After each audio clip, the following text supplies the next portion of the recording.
السلام علیکم ورحمۃ اللہ وبرکاتہ۔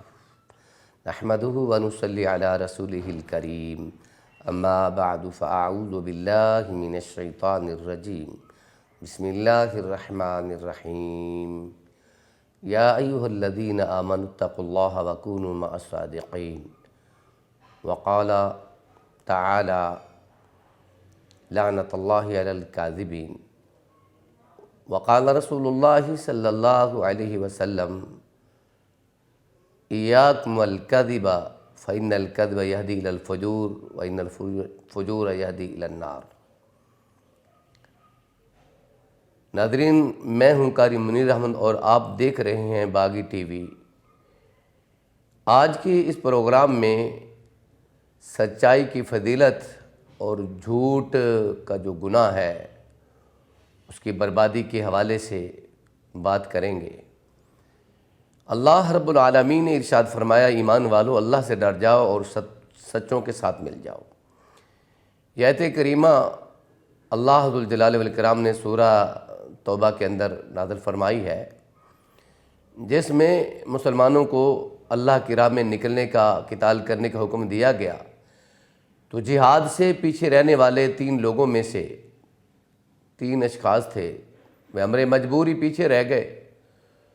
تو ان میں سے سیدنا کعب بن مالک رضی اللہ تعالیٰ عنہ اور ہلال بن امیہ اور مرارہ بن ربیعہ رضی اللہ تعالیٰ عنہ تھے۔ تو ان کے لیے آزمائش تھی۔ ان لوگوں نے سچائی کو اختیار کیا، بالخصوص سیدنا کعب بن مالک رضی اللہ تعالیٰ عنہ سچ بولا اور جھوٹ نہیں بولا، اور 40 سے 50 دن تک نبی کائنات محمد الرسول اللہ صلی اللہ علیہ وسلم نے اور آپ کے صحابہ کرام نے آپ سے بائیکاٹ کیا، لیکن آپ نے جھوٹ نہیں بولا۔ سیدنا کعب بن مالک بیان کرتے ہیں، صحیح بخاری کی حدیث ہے، جتنا فائدہ مجھے سچ نے ایمان کے بعد دیا ہے، یعنی جتنا فائدہ ایمان کے بعد مجھے سچ نے دیا ہے، کسی اور چیز نے نہیں دیا۔ اسی لیے اللہ ذو الجلال والاکرام نے ارشاد فرمایا کہ اللہ سے ڈرتے رہو اور سچوں کا ساتھ دو۔ جو سچائی اختیار کرتے ہیں وہ آپ کے رشتہ دار ہیں، آپ کے پڑوسی ہیں، محلے دار ہیں، جو بھی ہیں، ان کا ساتھ دو، کھڑے ہو جاؤ۔ اور صحیح حدیث ہے، رسول اللہ صلی اللہ علیہ وآلہ وسلم نے ارشاد فرمایا، علیکم بالصدق، تمہارے اوپر سچ بولنا لازم ہے، سچائی اختیار کرو۔ فَإِنَّ الصِّدْقَ يَهْدِي إِلَى الْبِرِّ، بلا شبہ سچائی نیکی کا راستہ دکھاتی ہے، نیکی کے راستے کی طرف رہنمائی کرتی ہے۔ وَإِنَّ الْبِرَّ يَهْدِي إِلَى الْجَنَّةِ، اور نیکی جنت کی طرف رہنمائی کرتی ہے، یعنی جنت میں پہنچا دیتی ہے۔ اور آپ نے فرمایا، فَإِنَّ الرَّجُلَ، آدمی جو ہے، يَصْدُقُ، سچ بولتا ہے، وَيَتَحَرَّرُ الصِّدْقَ، اور سچائی کے کاموں کو اختیار کرتا ہے، سچائی کو تلاش کرتا ہے، ایسے کام کرتا ہے جن کے کرنے کے بعد لوگوں کو بتانا پڑے تو جھوٹ نہ بولنا پڑے، وہ سچ ہی ہوتے ہیں، سچائی کی تلاش میں رہتا ہے، یہاں تک کہ حتی یکتب عند اللہ صدیقہ، کہ اللہ کے ہاں وہ بندہ سچا لکھ دیا جاتا ہے۔ اور فرمایا، ایاکم والکذب، اپنے آپ کو جھوٹ سے بچاؤ۔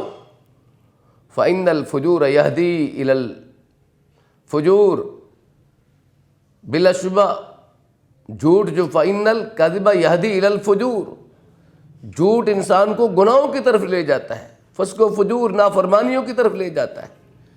وإن الفجور یہدی الی النار، جبکہ گناہ انسان کو جہنم میں پہنچا دیتے ہیں۔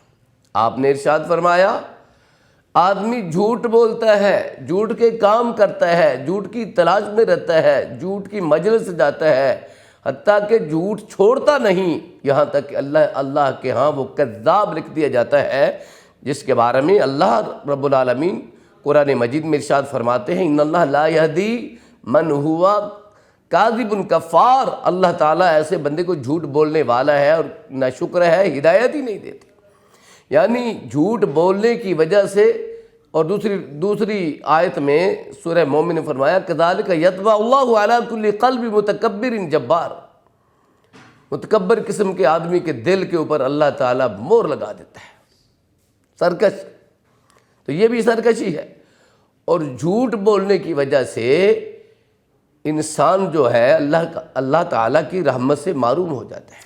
حدیث میں آتا ہے اذا کذب العبد تباعد الملک منہ میلا، جب بندہ جھوٹ بولتا ہے تو اللہ کی رحمت کا فرشتہ جو اس کا ساتھی ہوتا ہے، اور یاد رہے کہ فرشتے ہمیشہ مومن آدمی کے ساتھ رہتے ہیں، ہر آدمی کے ساتھ رہتے ہیں، ان کو نیکی کی طرف لگاتے ہیں، شیطان برائی کی دعوت دیتا ہے۔ اور جب یہ بندہ ساتھ والا شیطان یعنی فرشتہ اس سے جھوٹ سنتا ہے، جب یہ جھوٹ بولتا ہے تو اس سے 1 میل دور دوڑ جاتا ہے۔ من نتن ما جاء بھی، حدیث کی دوسری کتاب میں فرمایا اس بدبو کی وجہ سے جو اس کے منہ سے پیدا ہوتی ہے۔ یعنی مثال کے طور پر انسان روزہ رکھتا ہے نا، تو اس کے روزے کی بدبو جو ہے، منہ میں پیدا ہونے والی اسمیل جو ہے، وہ اللہ کو کستوری سے زیادہ عزیز ہے۔ لیکن اگر وہ جھوٹ بولتا ہے تو وہ فرشتوں کو بھی متنفر کر دیتی ہے اور دور کر دیتی ہے، وہ بدبو ایسی ہے۔ اس لیے انسان کا جو کردار جھوٹ کی وجہ سے برا ہوتا ہے تو وہ نہایت ہی خطرناک نتائج تک پہنچا دیتا ہے۔ حدیث میں آتا ہے صدق ینجی، سچائی نجات دیتی ہے، والکذب یہلک، جبکہ جھوٹ ہلاک کر دیتا ہے۔ اور ایک روایت میں یہ بھی آتا ہے کہ الصدق طمانیہ، سچائی اطمینان ہے، انسان کو پریشانی نہیں ہوتی ہے، کیونکہ اس نے کام ہی ایسے نہیں کرنے، اور اگر اس سے ہو جائے تو وہی بتائے گا جو اس نے کیا ہے۔ اسی لیے قرآن کہتا ہے یا ایھا الذین آمنوا لما تقولون ما لا تفعلون، ایمان والو وہ بات کیوں کہتے ہو جو تم کرتے نہیں، یہ بھی سچائی۔ اور فرمایا والکذب ریبہ، جھوٹ شک ہے، سچائی اطمینان ہے اور جھوٹ شک ہے۔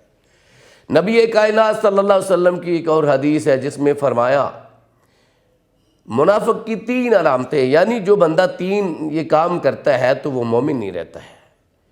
جب بات کرتا ہے جھوٹ بولتا ہے، وعدہ کرتا ہے وعدہ خلافی کرتا ہے، اور جب اس کے پاس امانت رکھی جاتی ہے تو اس میں خیانت کرتا ہے۔ اور ایک اور روایت میں 4 علامتیں ہیں، فرمایا اذا خاصم فجر، جب جھگڑا کرتا ہے تو گالی گلوچ دینے پہ اتر آتا ہے۔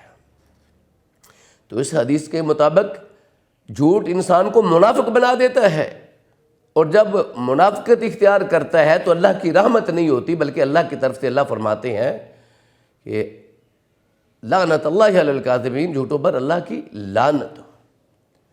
نبی کریم صلی اللہ علیہ وسلم نے مذاق کے طور پر جھوٹ بولنے سے منع فرمایا ہے۔ آج ہمارا اسلامی معاشرے کے لوگوں کا حال یہ ہے کہ ہر بات میں جھوٹ، ہر مجلس میں جھوٹ، اور ہر کام میں جھوٹ۔ جب تک ہم سچائی اختیار نہیں کریں گے تو تب تک ہدایت نہیں ملے گی۔ ہماری اولادیں جھوٹ بول کر پتہ نہیں کیا کیا کر لیتی۔ جھوٹ جو ہے وہ پھنساتا ہے انسان کو، اور یہ جھوٹ بنیاد ہے گناہوں کی۔ اللہ کے رسول صلی اللہ علیہ وسلم کے پاس ایک آدمی آیا، اس نے کہا میں 4 کام کروں گا، مسلمان بنوں گا، لیکن 4 کام میں کروں گا، بدکاری کروں گا، چوری کروں گا، شراب پیوں گا، جھوٹ بولوں گا۔ آپ نے فرمایا تو ایسا کر، جھوٹ چھوڑ دے۔ اس نے کہا ٹھیک ہے میں جھوٹ چھوڑ دیتا ہوں۔ جب وہ چوری کرنے لگا اس نے سوچا کہ اللہ کے نبی مجھ سے پوچھیں گے تو میں کیا بتاؤں گا، اس نے چوری چھوڑ دی۔ شراب کے لیے اس نے تیاری کی، دل میں خیال آیا کہ میرے پیارے نبی صلی اللہ علیہ وسلم نے جب میرے سے پوچھ لیا تو میں آقا کو کیا جواب دوں گا، لہٰذا اس نے شراب چھوڑ دی۔ بدکاری کا ارادہ کیا تو یہ سمجھ کر کہ اللہ کے رسول کے پاس سچ بولنا ہے تو بدکاری اس بندے کی سچائی نے 3 گناہ چھڑوا دیے۔ اس لیے بندہ جب سچائی اختیار کرتا ہے تو اس طرح نیکی پیدا کرتی ہے سچائی اس کے لیے۔ جب وہ نیکی کے راستے پہ چلتا ہے تو پھر لوگ اس کو دیکھتے ہیں، وہ نیکی کے کام کرتا ہے، اس کو اطمینان ملتا ہے، اس کو سکون ملتا ہے، اس کو راحت ملتی ہے، اس کو اعتماد حاصل ہوتا ہے، اور وہ کام کرتا ہے کاروبار کے اندر، بزنس کے اندر، دکان کے اندر، حتیٰ کہ ریڑھی بیچنے والے یہ سبزی کے اندر، پھل فروٹ کے اندر سچائی اختیار کرتے ہیں، دھوکہ نہیں دیتے ہیں، تب اللہ اس کی روزی میں برکت ڈال دیتا ہے۔ حدیث میں آتا ہے جو جھوٹ بول کر سودا فروخت کرتا ہے اللہ اس کے سودے سے برکت کو اٹھا لیتی ہے۔ اور جس قوم کے اندر جھوٹ بولنے کی عادت عام ہو جائے بھلا اس قوم میں اللہ کی رحمت کیسے ہوگی؟ اس لیے اللہ کے رسول صلی اللہ علیہ وسلم کی حدیث کے مطابق ہمیں اللہ سے ڈرنا بھی ہوگا اور ہمیں سچائی اختیار کرنی ہوگی۔ نبی کریم صلی اللہ علیہ وسلم کے صحابہ ہمیشہ سچ بولتے، جھوٹ سے بچتے، اور اگر کبھی جھوٹ بول لیتے تو اللہ سے معافی مانگتے۔ ایسے صحابہ جھوٹ نہیں بولتے تھے۔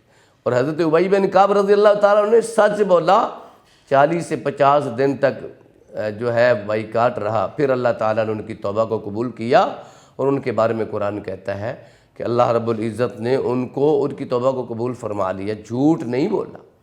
ہمارے شیخ فرمایا کرتے تھے، مولانا عبدالرشید مجاہد آبادی حافظ اللہ تعالیٰ، اللہ زندگی دراز فرمائے، کہ مر جا سر جا جل جا جو مرضی ہو جائے مگر جھوٹ نہ بول۔